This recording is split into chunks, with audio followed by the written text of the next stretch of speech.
hello and welcome. We're so happy to have you back on the farm with the Stovers. Well, the rain has stopped and the water has receded, but we're in the gator, and I got to take you over here because we've got some work to do on some erosion. The water coming off the field just absolutely annihilated our main entrance. Ooh, this is steep. Hold on, I'm just going to stop right here, hop out, and show you this. We've got some fairly decent ruts that were formed. I've already taken the fence out. The fence didn't go down. A lot of gravel has gone down into the creek, so we need to get some fill in here and get this patched up. We've also got cows. Their heifers are in the barn over there. I've got to get feed for them, straw. What I say, it's always something. So I stopped over here at a neighbor's farm because I saw they had a Mack R series out in their front yard with a trailer on it with a for sale sign, and I just have a thing for Macks. I think they're just amazing trucks. It's got some wear on it. It's got some dirt, but if you come up here and you look, it's got some gold on there still. It is 100% American Mack parts. I need this because I've got to get dirt. I've got to get that washout taken care of. And I mean, what the heck? Everybody needs a dump truck.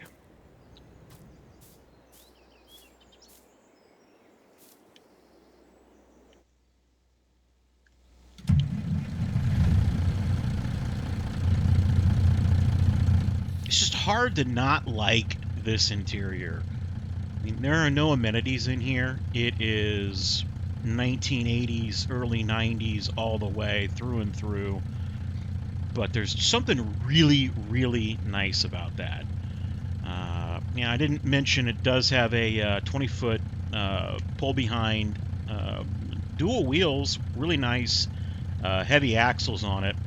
Let's go ahead and get this back to the farm, and then I've got to call around and see where I can get some dirt and some gravel. Ooh. It's got a 6-cylinder in it. I don't know all of the specifics of the engine, horsepower and torque wise. Oh boy! Oops! Whoops! Excuse me. Sorry. Very sorry. Apologize. But it's not fast. And if you remember, the driver that dropped off the Heifers was running the Mack, and he pointed me in the right direction of where this was. And I'm extremely happy. We come in. I'm gonna park over here in the old house. I don't want to drive down and hit that washout. But you can see the Heifers over there. They're in the barn. Meg was down earlier and helped get some bedding down, and we did have a little bit of food that we were able to get spread. So they're happy. They're very happy. One thing I am finding though is just the layout of this farm, with having the main farm across the valley over there and the animals here. It's pretty tight on space. I got the Silo King out, got the XUV there, and I got my pickup to the right. And I mean, there's not much of a yard out in front of this to really do some work, and it's sloped so heavily on the back. It could be a problem in the future. I don't know, but for now, hey, we've got bedding down. Yeah, they're talking to me. Hey guys, how you doing? Hey, bub. How we doing? Looks can definitely be deceiving. This doesn't look like a big washout, but the slope on this drive is such that if you brought anything heavy through here with a trailer or some weight up high, you're gonna slide down, and you're gonna be in that valley. I'm gonna go real slow over this. I got the Super Duty here, and I think we'll be okay. Yeah, we got through it there. I'm gonna go over and see if Meg knows to go out the back. You can cut across one of the fields, and there is a field approach that you can hop on the main highway. So we're just going to use that until I get this filled. So I've got a location where we're going to get some gravel, and I want to get the skid steer hooked up here to the bucket because I think that is going to be our best bet. I could use the 8400 with the larger bucket, but again, it's so top heavy. This being lower to the ground is definitely going to help us. I think we're going to use this area over here in this old estate to park some equipment because why not?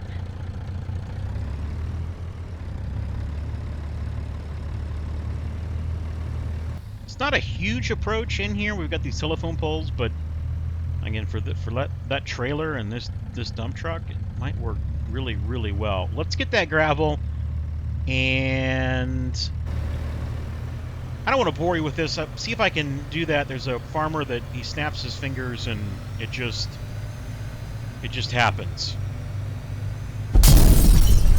Just like that, we got stones. Very easy.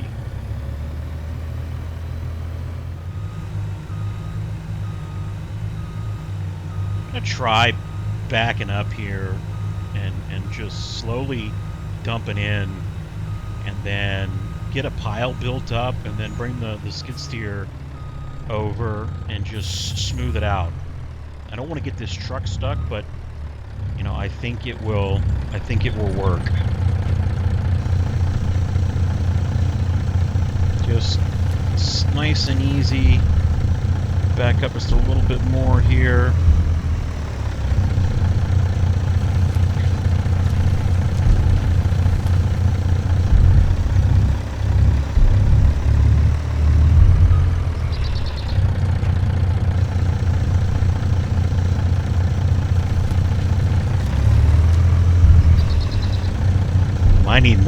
I need more stone. I don't know if that's going to get us through or not. Let's take a look.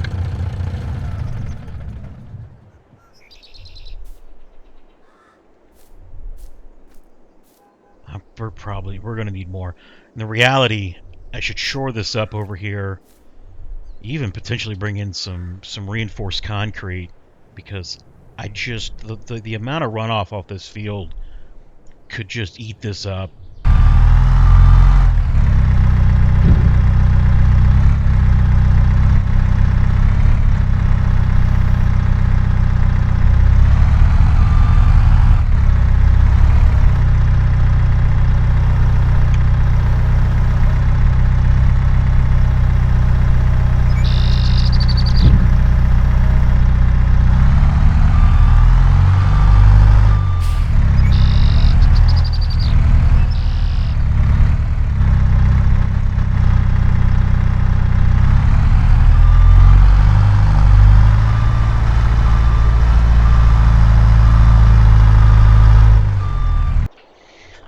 Well, it's definitely rough. I'm not really happy with my work. I think I'm going to need some more gravel brought in, but this will get us through. I think we can get equipment through here. So scratch that one off the list. I'm getting a little tired of these trees that have grown up right here. So you know what that means.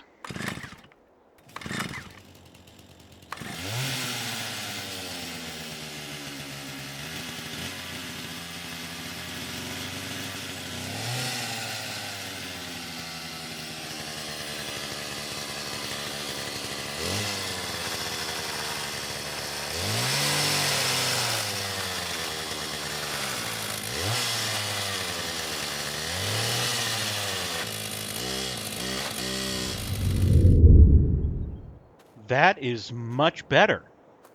I've got all the really the tall growth that was coming up around the buildings by these silos, chopped down. It's been thrown over into the woods. Looks so much nicer. Got a few more things I should do there. And I'm likely going to need to get some type of kill-all for what's coming out of this the gravel. I don't want to run a mower over it. I'm going to throw just rocks everywhere. I also don't want to have to get on my hands and knees and pick all these things out of the ground. So that's for another day. When I picked up that R series dump truck, I mentioned we were going to, do a little bit of trading as well. I got a project I'm going to help him with, and this is one of the things he's also going to help me with. And let me use his Massey 9635 swather to get this grass cut and laid down so that we can pick it up and get it fermenting for the animals. This has got a massive 30-foot Draper on the front of it. Does a really, really nice laydown of the material. Pretty excited to use this. I've never used one before. Typically used a disc bind, so we'll see how it goes. Let's take a little time lapse and see how long this field takes.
Well, as luck would have it, I think I might have done it. We finished. This is the final pass, and the header is taking it all.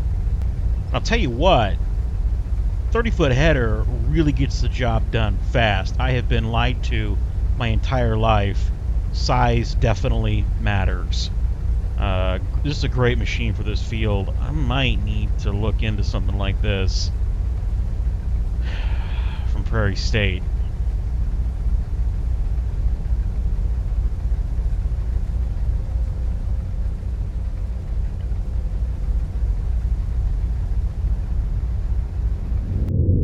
Well, the grass is cut, and the Massey did a great job. Left some really nice windrows for us to pick up. If I had something to actually pick them up with, I'm starting to think I've been farming for a while, but I clearly forgot about a lot of equipment when we made that big purchase from Prairie State. I have nothing to pick this up with. But I think that's going to do it for this episode. We're so happy you're here with us on the farm with the Stovers. Stay with us because there is a lot more to come.